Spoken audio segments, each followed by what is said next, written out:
Assalamualaikum warahmatullahi wabarakatuh. Waalaikumsalam warahmatullahi wabarakatuh. Ustaz Septian dari Tangerang ya. Ini izin Baik, bertanya. silahkan. Ini peranan akal kan dalam masalah keimanan ya. Kemudian kan fitrah manusia itu memiliki gorijatun tadayun gitu, naluri beragama. Nah, pada saat manusia itu memilih agama di luar Islam, jadi mungkin kalau menurut mereka orang peranan akal itu udah benar gitu. Kalau menurut kita kan salah. Jadi gimana ya gitu, peranan akal dia itu masih belum sempurna gitu ya disebutnya ya. Mungkin seperti itu ya Tan. Jadi pilihan dia agamanya salah gitu. Ya, baik. Jadi kan betul ya, peran akal itu kan dia nanti bisa mencari keimanan. Nah, terlepas nanti keimanan yang didapatkan itu benar atau salah. Ketika benar pun nanti akan memberikan efek atau tidak. Nah, kan seperti itu. Karena nanti kan ada orang yang beriman tapi dia tidak mau melaksanakan perintah atau meninggalkan larangan Allah. Tapi ada juga orang yang sudah beriman, keimanannya itu betul dan dia mau tunduk pada perintah dan menjauhi larangan-larangan Allah. Nah, bagaimana ketika orang itu sudah menggunakan akalnya, tetapi apa yang dia dapatkan ini adalah sesuatu yang sebenarnya adalah keliru. Nah, terus posisi akal dia itu seperti apa? Nah, maka kan nanti yang namanya akal itu kan dia akan berusaha untuk berpikir ya. Nah, maka nanti berpikir itu kan akan menemukan jawaban. Jawaban itu nanti bisa benar, bisa salah. Salah itu bisa jadi eh, apa namanya tidak mau mengambil yang benar atau di dalamnya itu masih ada keraguan. Nah, seperti itu. Jadi nanti kalau masalah keimanan itu harus sampai pada level yakin gitu ya. Tasdikul jazm. Nah, yakinnya itu bisa bisa artinya begini, yakin itu kan dengan dalil sesuai dengan kenyataan dan didukung dengan dalil.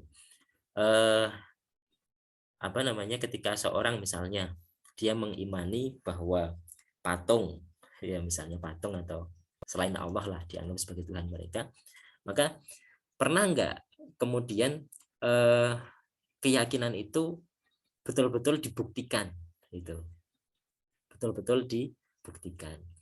Kalau di dalam Al-Quran ada sebuah pelajaran yang sangat menarik ya, ini yaitu kisahnya Nabi Ibrahim. Nabi Ibrahim itu apa namanya di masa itu kan rajanya itu menyembah patung, ya kan, menyembah patung, banyak patung yang dibuat, berhala-berhala itu banyak, ada yang besar ada yang kecil. Nah, suatu ketika patung-patung itu dihancurkan oleh Nabi Ibrahim, kemudian ada patung yang tidak dihancurkan, gitu kan. Nah, kemudian ketika raja itu tahu bahwa Tuhan-Tuhannya itu berhala-berhala itu hancur, maka dia bertanya, siapa ini yang menghancurkan Tuhan-Tuhan saya? Nah, kurang lebih kemudian pada intinya Nabi Ibrahim kan mengatakan, ya coba tanya saja kepada patung yang paling besar itu, yang kemudian oleh Nabi Ibrahim alat yang digunakan untuk menghancurkan patung-patung tadi diletakkan di patung yang paling besar.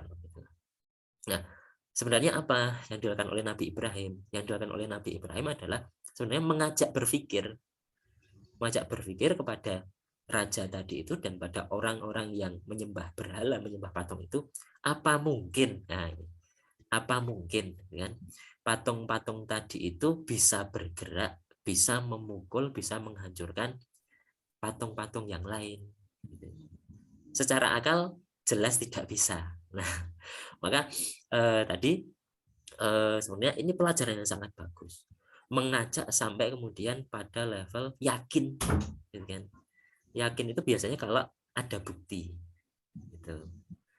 Contoh misalnya gini, ini HP ini warnanya atau ini ya, remote remote ini warnanya merah atau hijau.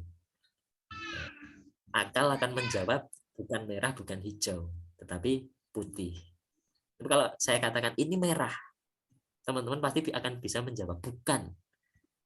Kenapa? Karena itu terbukti warnanya bukan merah tapi adalah putih. Nah, artinya sejauh mana kemudian akal ini berpikir. Kalau kemudian di dalam akal itu masih ada keraguan, itu apalagi dalam masalah akidah, kita nanti akidahnya nggak sempurna, gitu ya.